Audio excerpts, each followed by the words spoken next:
எல்லாம் கேக்கு சாப்பிட்டு இருக்கியா? Good morning. சத்தம் கேட்கல. Good morning.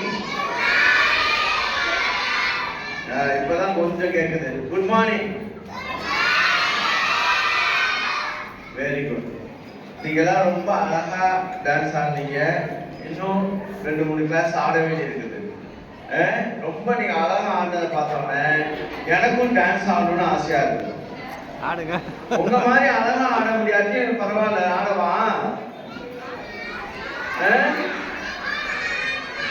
நீங்க பாட்டு பாடுறீங்களா? சரி, நல்ல பிள்ளைங்க. ரொம்ப அருமையா டான்ஸ் ஆடுறீங்க. நல்லா டிராமா ஐடென்டிட்டி செஞ்சீங்க. இன்னும் நிறைய பேர் செய்ய போறீங்க.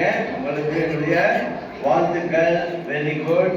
உங்களை நல்ல முறையில் பயிற்றுவித்த ஆசிரியர்கள், தலைமை ஆசிரியருக்கும் என்னுடைய பாராட்டுகளை நான் தெரிவித்துக் கொள்கிறேன். கொஞ்ச நேரம் அமைதியா இருக்கலாமா? சரி. ஜான் ஒரு சின்ன தம்பி ஒருத்தன் இருந்தான். அவன் பனி பிரதேசத்துல வாழ்ந்தான். பனினா தெரியுமா? ஸ்னோ. எப்ப சம்மர்ல தானே வரும். ஆமாவா? சம்மர்ல வரும். இந்த மாதிரி டிசம்பர்ல தான் வரும். குளிர் காலத்துல வரும். வெள்ளையா இருக்கும்ல ஸ்னோ. அந்த மாதிரி பெய்யுற நாட்டில தான் அவன் வாழ்ந்தான்.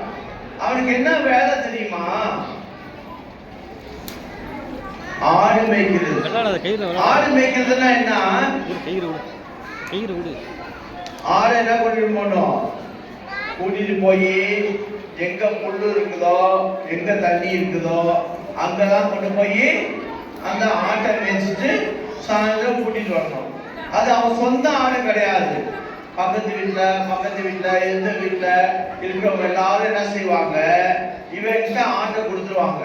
இவன் எல்லாம் ஆட்டையும் சேர்த்துக்கிட்டு நேரா மலைக்கு போவான். அங்க போய் ஆடெல்லாம் மேய்ச்சிட்டு சாயந்தரம் கொண்டு அவங்க வீட்டுல விட்டுடுவாங்க. அவனுக்கு அப்பா இல்லை, அம்மா இல்லை, யாருமே கிடையாது. அவன் தனியா தான் இருந்தான். ஒரு நாள் அவன் ஆடு மேய்ச்சிட்டு இருக்கும் போது ஒரு தாத்தா வந்தார்.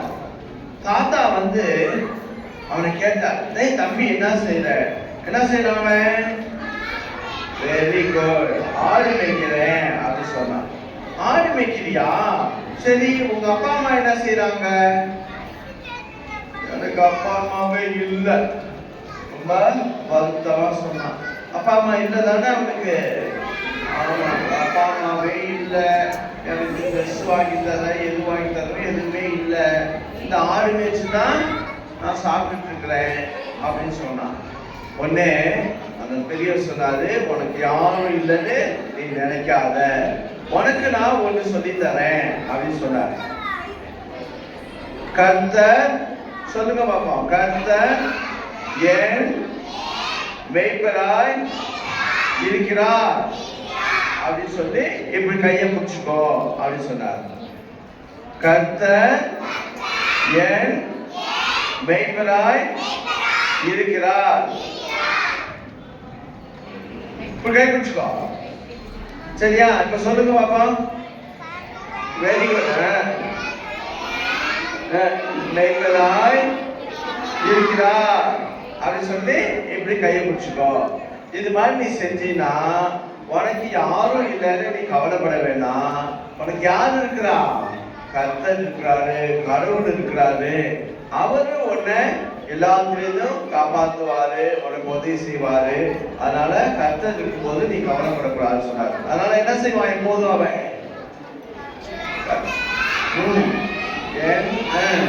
மேய்ப்பராய் இருக்கிறார் அப்படின்னு சொல்லி அவன் அடிக்கடி செஞ்சுக்கிட்டே இருப்பான். ஒரு நாள் என்ன ஆச்சு? இவன் எல்லாம் ஆட்டையும் கூட்டிக்கிட்டு அந்த மலை பக்கத்துக்கு போயிட்டான். மலையில போய் ஆடுனா மேய்ச்சிக்கிட்டு இருக்கிறான். அப்ப ரேடியோல ஒரு செய்தி வருது. இந்த ஊர்ல இருக்கிற மக்கள் எல்லாம் நல்லா கவனிச்சுக்குங்க, இன்னைக்கு பனி புயல் வீச போகுது. என்ன வீச போகுது? பனி புயல். இங்க சண்டை மழை பெய்யும்ல, புயல் காத்தனா அடிக்கும்ல, எப்படி இருக்கும்? வீட்டு விட்டு வெளில வர மாட்டோம்னா நம்ம எல்லாம். அதனால பனி புயல் பேசுறது அடிக்க போது யாரும் என்ன செய்யக்கூடாது? வீட்டை விட்டு வெளியிலேயே வரக்கூடாது, எல்லாம் வீட்டுல உட்கார் உட்கார் உட்கார் அப்படின்னு சொல்லிட்டாங்க. எல்லாரும் பயந்துட்டு வீட்டை கூட்டிட்டு உட்கார்ந்துட்டாங்க. அப்புறம் தான் யோசித்தாங்க, ஐயோ நம்ம ஆடெல்லாம் என்ன செஞ்சிருக்கு, ஜான் என்ன செஞ்சிருக்கான், ஆட்டை கூட்டிட்டு மலைக்கு போயிருக்கானே, அவன் மலையில போய் இருக்கும் போது பனிப்புயல் வந்துச்சுன்னா என்ன ஆகும், ஆடுலாம் செத்து போயிடும். இந்த ஜான் என்ன செய்வான், செத்து போயிடுவான். ஐயோ அவனுக்கு தெரியாதே, நம்மளும் போய் சொல்ல முடியாதேன்னு எல்லாரும் பயந்துட்டே இருந்தாங்க. கொஞ்ச நேரத்துல பனி புயல் வீசிச்சு, நிறைய பனியா பெய்ஞ்சிச்சு, வீடு முன்னாடிதான் பனி ரொம்பிடுச்சு. சாயந்தரம் ஆகும்போது பனி புயல் நின்று போயிடுச்சு. நின்றதுக்கு அப்புறம் எல்லா மக்களும் கதவு திறந்துட்டு வராங்க. ரோடெல்லாம் பனியா இருக்குது, மரம்லாம் சாஞ்சு கிடக்குது. இவங்க என்ன செய்யறாங்க, ஐயோ ஆடெல்லாம் என்ன செஞ்சிருக்கோம், செத்து போயிருக்கோம். இந்த சின்ன பையன் பாவம், அவனும் என்ன செஞ்சிருக்கான், செத்து போயிருக்கான்னு சொல்லிட்டு எல்லாரும் என்ன செய்யறாங்க, மலைக்கு போறாங்க. யார் யாரெல்லாம் ஆடு கொடுத்தாங்களோ எல்லாரும் மலைக்கு போறாங்க. மலை கவனிங்க, கவனி, கவனி. என்ன செய்யறாங்க, அங்க மலைக்கு போறாங்க. போய் பார்த்தா எங்க பார்த்தாலும் என்ன இருக்குது, ஸ்னோவா இருக்குது, பனியா இருக்குது. ஒரு இடமா போய் பார்த்துட்டே இருக்கிறாங்க. ஒரு இடத்துல என்ன சத்தம், ஆமா ஆடு சத்தம் அங்க கேக்குது. ஏய் நம்ம ஆடு சத்தம் கேக்குது, வாங்க வாங்க வாங்கன்னு எல்லாம் ஓடி போறாங்க. அங்க போய் பார்த்தா ஒரே பனியா இருக்கு. பனிய உடைக்கிறாங்க. உடைச்சி எடுத்தா அங்க யாரு இருக்கிறா, ஜான். என்ன செஞ்சான் தெரியுமா, அவன் இப்படி கையை பிடிச்சிட்டு அப்படி நிக்கிறான். அது உள்ளுக்கு ஒரு பெரிய கொகை உள்ளுக்கு ஆடெல்லாம் பத்திரமா இருக்கு. இந்த ஜான் என்ன செஞ்சிருக்கிறான், இப்படி பிடிச்சிருக்கான். ஏன் இப்படி பிடிச்சிருக்கிறான், ஏன் மேய்ப்பராய் இருக்கிறார். அந்த புயல் பேசும்போது, புயல் வீசுகிற போது இவன் பயந்து போய் அங்க போயிருந்து அந்த ஜபத்தை சொல்லிக்கிட்டே என்ன செஞ்சிருந்தான், இப்படியே இருந்து அப்படியே உறைஞ்சு செத்து போயிருந்தான்.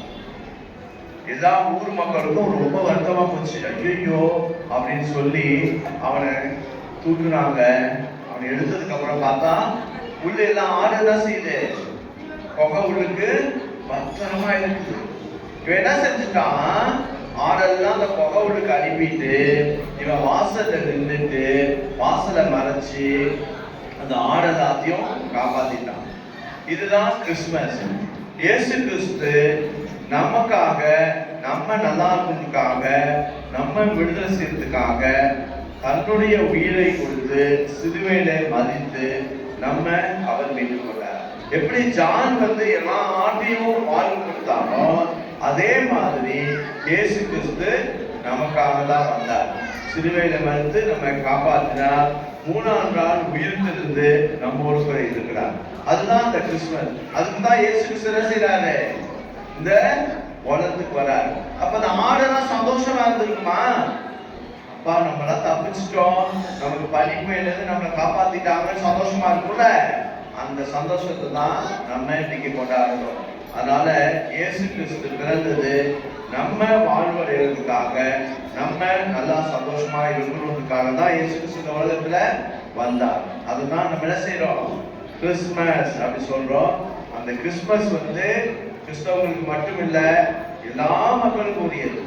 அதனால நீங்க என்ன செய்வீங்க, எப்போதும் உங்களுக்கு நைட் போகும்போது இருட்டாயிடுச்சு, கரண்ட் கட் ஆயிடுச்சு, பயமா இருக்குமா? அது மாதிரி ஏதாவது பயம் வந்துச்சுன்னா, உடம்பு சரியில்லாம கஷ்டப்பட்டீங்கன்னா நீ என்ன செய்யலாம், கர்த்தர் என் மேய்ப்பராய் இருக்கிறார். அப்ப கடவுள் நம்மோட இருக்கும்போது நமக்கு கவலை இல்லை, கஷ்டம் இல்லை, வேதனை இல்லை. நீங்க அதை செய்வீங்களா, நம்புவீங்களா? சரி, வெரி குட்.